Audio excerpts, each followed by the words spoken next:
Welcome to the Barents Observer, and this podcast where we bring up pressing issues and look behind the headlines.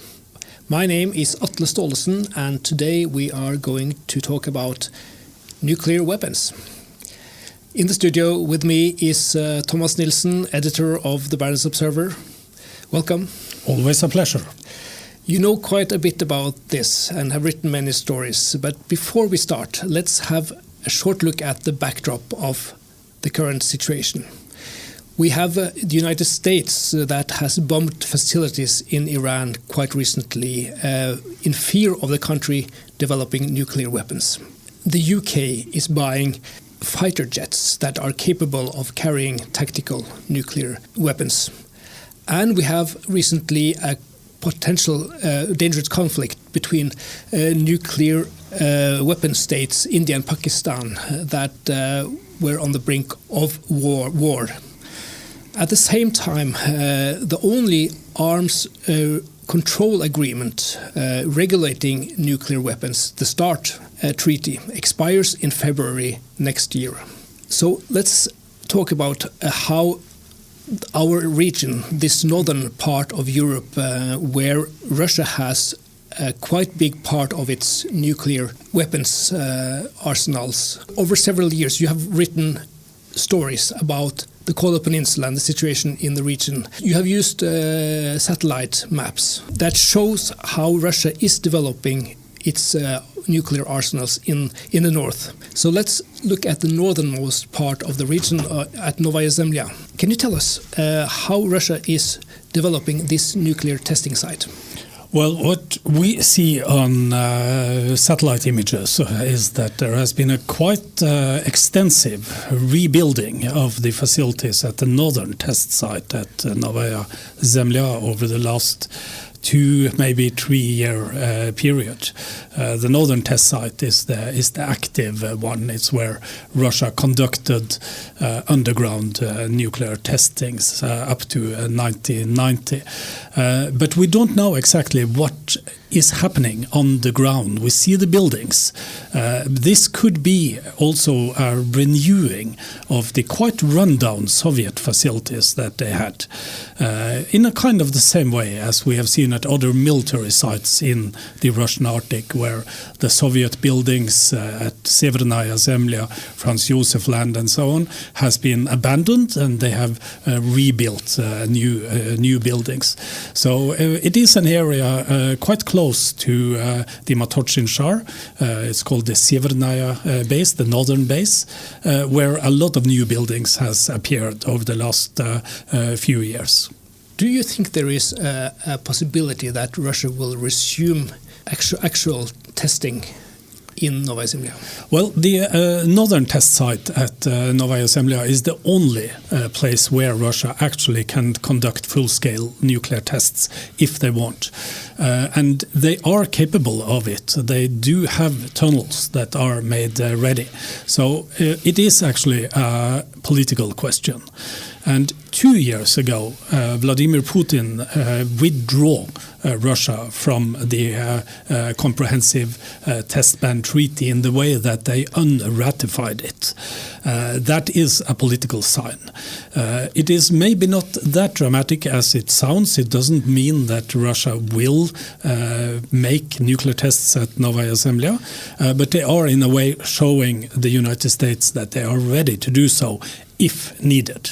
And this comprehensive test ban treaty that were signed back in 1996 were actually never ratified by the United States itself. So in many ways, Russia are now on the same level as the United States, that they have not ratified it, and by that they can conduct nuclear weapon tests at Novaya Zemlya if needed. Russia has all the time, since the breakup of the Soviet Union, maintained a few tunnels on the northern test site. And in 2 of those tunnels, we know that they are conducting so-called subcritical tests, which is using a small portion of either uranium or plutonium and tested with conventional explosives. And then they simulate a nuclear test. This is done both for maintaining the safety of existing nuclear weapons, but also we can presume that it's some kind of new development of computer technologies and the warheads capabilities and so on. This test site is maybe 2-3 kilometers from the Severnaya main settlement on the northern test site. But what is most interesting is that they are also maintaining a couple of other tunnels that we believe are designed for real nuclear weapon tests. And there has been activities at these tunnels over the last few years. We saw it also last spring and last summer. And if Vladimir Putin decides to escalate the situation, conducting nuclear tests could be one way of showing such political disagreements with the United States. But historically, Russia has not been the country that have pushed the trigger first. So I think it is unlikely, but we can no longer exclude it. Novaya Zemlya is important for Russia. And we know that the weapons designers of Rosatom are in the process of developing new weapons. Tell us a bit about this. Yes, that is also a special location at Novaya Zemlya. It's a test site called Pankovo, where we have seen on satellite images over the last few years that they have expanded the activities up there, especially after 2020. The Pankovo test site is a place where they are launching the so-called Burevestnik missile, or by NATO named the Skyfall. This is a cruise missile that is powered by a small nuclear reactor. It has a scramjet to push it up in the air, and when it is airborne, they start the reactor. And according to Russian weapon designers and according to Vladimir Putin himself, when he is talking or bragging about this weapon, this cruise missile, Burevestnik, has unlimited range. And it is also possible to navigate it mid-air, meaning that it can potentially avoid anti-missile systems. This weapon is a kind of interesting to follow because it's not deployed yet, but they are doing tests. And with a small nuclear reactor up in the air, it also have some releases of radioactivity that goes directly out behind the cruise missile as it is flying. Very little is known about how successful these tests are. We know that a couple of them has crashed in the Barents Sea.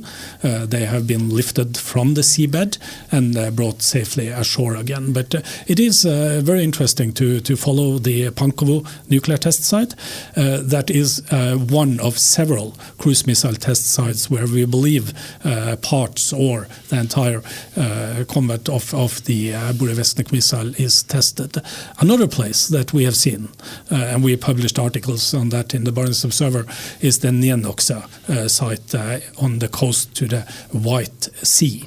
And we quite recently published brand new photos, satellite photos, that show that it has been really a lot of construction work at that site modernized over the last 2 years. So let's stick a little bit with this Nenoksa test site, which is located very close to Arkhangelsk in the Russian north. And you've written, as you said, a story about this, and it can be read by everyone on the Barents Observer. So tell us, what is special about this Nenoksa testing site? Nenoksa made big headlines worldwide back in July 2019, or it was actually early August 2019, when during work of recovering one of the missiles that were launched from that area, the radioactive component of the missile exploded. And and it led to a release of radioactivity. So isotopes were blowing towards the city of Severodvinsk, which is some 30 kilometers to the east of Nenoxa. And it was not very high levels, but it lasted for about half an hour with several isotopes measured in the town of Severodvinsk. And we learned after a few days that 5 of the experts in the Rosatom development division of the Burevestnik missile and the reactor were killed of radioactive sicknesses in that explosion. So it is a very serious area, and the big difference here between Nenoxa and Pankovo site on Novaya Zemlya is that Nenoxa is close to densely populated areas. Severodvinsk with more than 200,000 inhabitants, and not far away is also the city of Arkhangelsk with 300,000 people. So there is actually more than 500,000 people living in an area where Russia conducts testing of reactor-powered weapons that both have experienced accidents and are releasing radioactivity as they are testing it. And this new satellite images is, if that is a sign that Russia plans to resume the Burevestnik testing at Nenoxa, that is worrying. First of all, for the population of northern Russia, but also for Russia's neighbors in the north, Finland and us in Norway. And nuclear-powered cruise missile is indeed a scary thought, but there are also other weapons under development, and you have written stories also about the Poseidon, which is an underwater drone capable of carrying also nuclear weapons. Tell us about the Poseidon, please. Yeah, the Poseidon is a weapon we know much less about than the Burevestnik, quite naturally, because it's tested and developed for underwater warfare. But it's also one of the weapons that were bragged about by Vladimir Putin when he showed Russia's plans for new nuclear weapon delivery systems in his annual speech to the public a few years ago.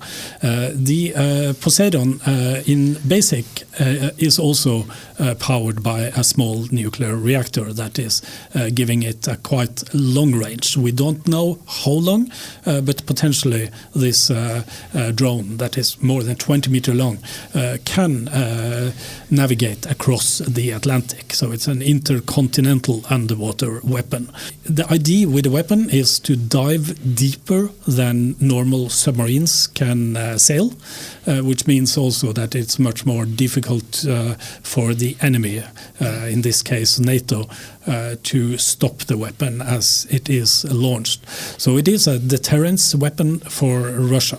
In case Russia is taken out in a nuclear war, they will always have this weapon to retaliate on Europe or the United States. The weapon is carried by a submarine that is called Belgorod. It is a redesigned former Oscar-class submarine, and this submarine brings the torpedo or underwater drone, the Poseidon, out in open water from where it is launched. We don't know where this is happening. If we see that the submarine is sailing out of Severodvinsk, we can see that on social media channels and photos and videos that are published in this town. But we know it's sailing north. If the testing takes place in the White Sea area, the areas where other weapons are tested, submarine weapons are tested, or if it takes place in the eastern part of the Barents Sea, or even in the more shallow southern part of the Kara Sea. We don't know. But we know that they are testing it, and they haven't yet deployed the weapon.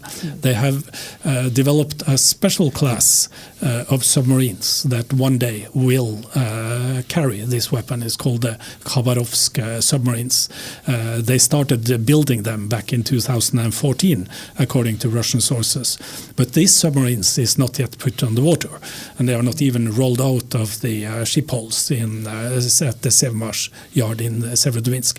So we don't know how far they have come in developing the Poseidon nuclear drone, but they are working on it, and that is a concern.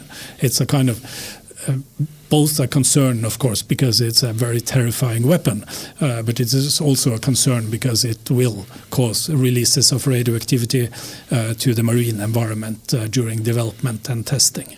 Talking about submarines, which is indeed a very important part of Russian armed forces, and they are based, many of them are based in the Kola Peninsula, not so many kilometers away from where we are sitting here today.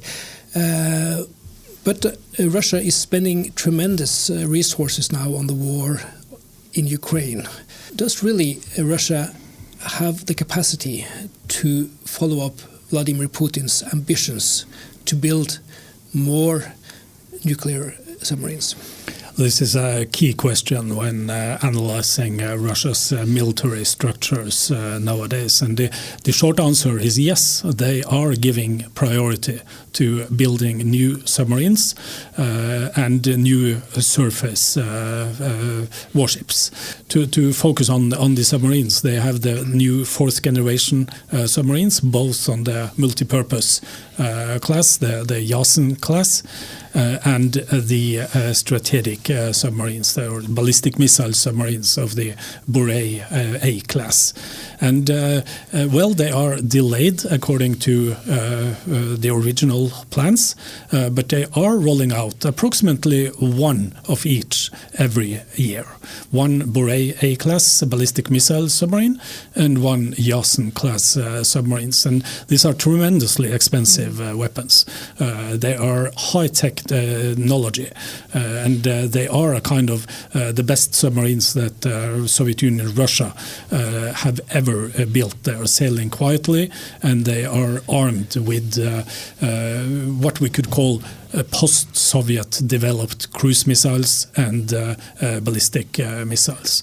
The Borei class with the Bulava missiles, and the Nilsen class with the Kaliber missile, the Zircon missile, and probably the Zircon missile is the one we should keep a special eye on, because this is a missile that, in case it is needed, can be armed with a nuclear warhead. And it is also a missile that has a very long range. And the worrying part here is that this missile, when it has been tested, it has been launched from sea, flying over land and hitting targets in the sea. Nilsen-class nuclear-powered submarines actually have weapons that can be launched from Russia's home waters in the Barents Sea and flying over northern Scandinavia and hitting targets in the North Atlantic, mainly the northern part of the Norwegian Sea. And that is Russia's planning, expanding a kind of the buffer zone in case they need to protect the ballistic missile submarines. And for now, there are 3 Nilsen-class submarines based with the Northern Fleet, all of them in Zapadnaya Litsa, which is some 65 kilometers from the border with Norway on the coast to the Barents Sea. And Russia have 2 Borei A class submarines with the Northern Fleet based in Gadzhievo, and those are, of course, the one that really are armed with nuclear warheads. 4 to 6 warheads on each of the 16 missiles in each of those submarines. Can we expect testing of these weapons, well, this summer, this fall? It's quite expensive as well to do testing, isn't it? Testing is expensive, but it is highly needed. And Russia, like most other navies, before commissioning a warship, either it's a submarine or a surface warship, they have to prove that the weapon systems on board actually works. and both for the latest Borei A-class submarine, the K555, Kniaz-Pozharsky, and for the latest Nilsen class submarine, the Arkhangelsk. They need to conduct more testing of the weapons. The Borei class, we believed it was out over the last year and trying to test the Bulava, but we haven't seen any actual reports of successful testings. And before transferring this vessel from the naval yard in Severodvinsk to the Northern Fleet, where it's going to be based, they need to do a test. And this test, I'm pretty sure, will come during summer or autumn 2025.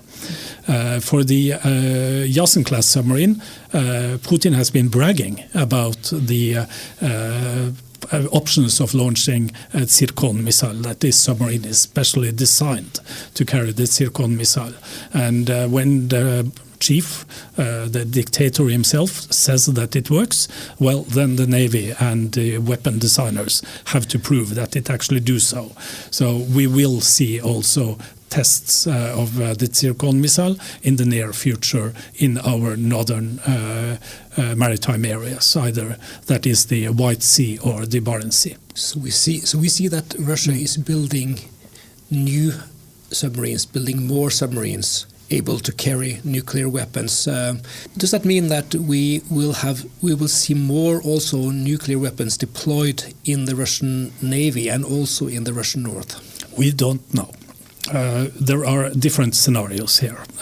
First of all, it is important to underline that although there hasn't been any inspections by the United States to see if Russia fulfill the limits that are the maximum limits that are set in the New START treaty on amount of nuclear weapons on ballistic missile submarines, all intelligence reports that we see in Europe and in the United States tells that Russia is not basing more nuclear weapons than those 1,750 warheads that are in the triad. That's not only submarines, it's also the Air Force and on silo-based ballistic missiles. So we don't think that Russia have more weapons than the limits in the START agreement. But on the other side, and this is the big question we don't have insight to, that is how many tactical nuclear weapons are on storage at the naval bases in the Russian North, and how many tactical nuclear weapons are potentially already on board the multi-purpose submarines of the Nilsen class. We know that they can carry it, but we don't know actually if they are armed when they are on board, or if they at all are placed on board the ships, or if they are just at the naval bases in storages ready to be placed on board. And this is one of the big problems with the New START treaty, is that it does not cover tactical nuclear weapon. It only focuses on the ballistic missile submarines and the strategic nuclear weapons. The START treaty obviously is important both for Russia and for the United States. It expires, as you said, in next year. But what about other countries? What is their role in this picture? Yeah, nuclear weapons is making headlines worldwide nowadays.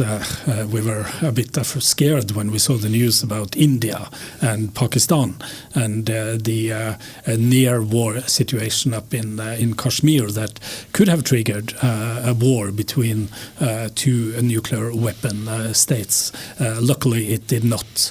But one of the main points for the United States when they are now talking about the New START treaty and an option to prolong it or to renew it or to replace it with another treaty on strategic nuclear weapons. And here the United States has a very good point, is that this is a bilateral treaty between Russia and the United States. And the United States, Washington, says that they need to include China in this treaty treaty as well. And up till quite recently, China was a nuclear weapon power state, but it did not have that many warheads, maybe only 200-300 warheads, which is comparable with what the United Kingdom and France have. It's scary many, but it's not on the same level as Russia and the United States.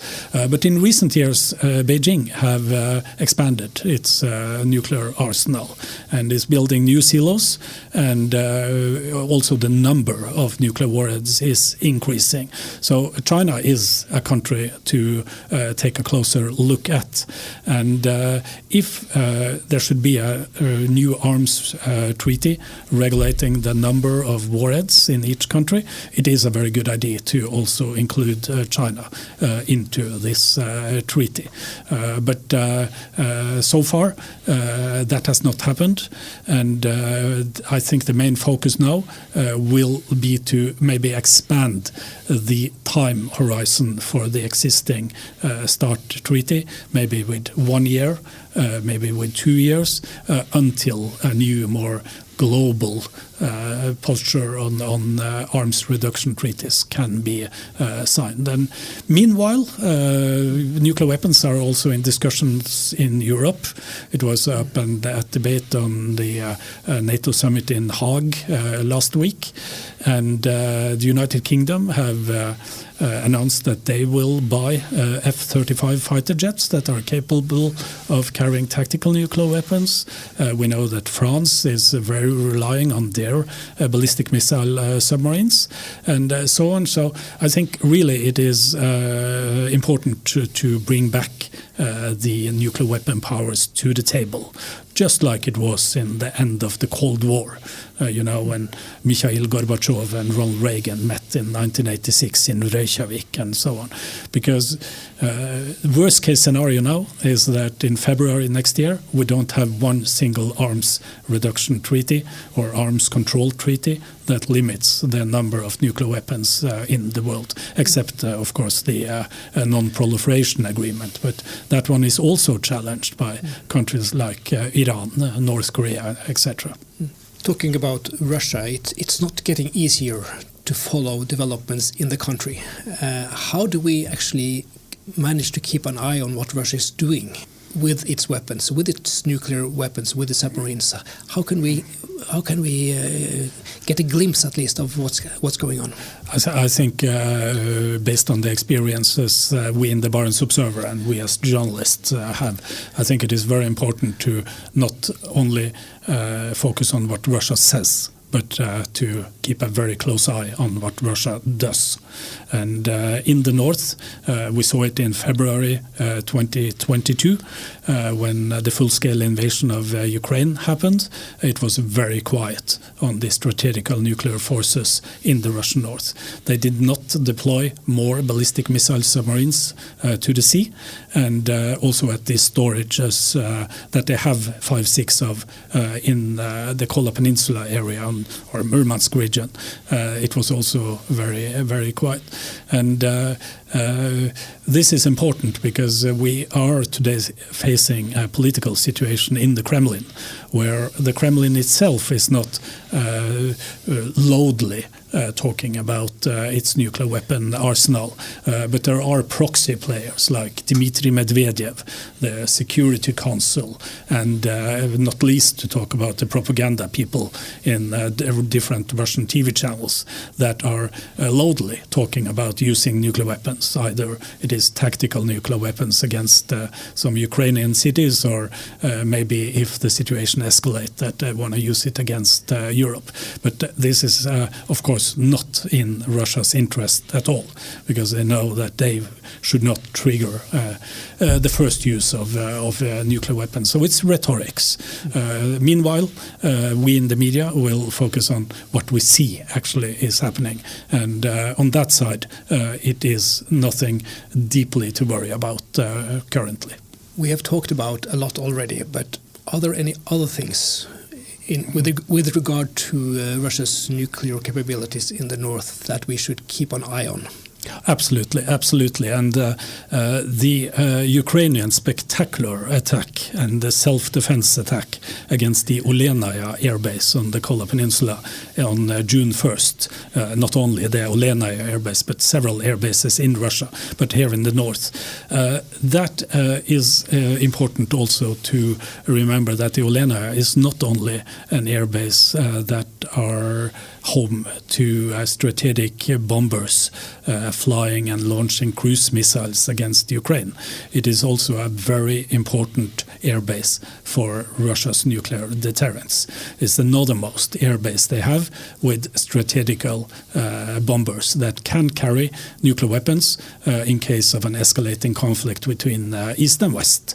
And this is actually first time in the world history that it has been such a massive attack and destroying strategical bombers on an airbase that is important for the nuclear deterrence of the United States and Russia.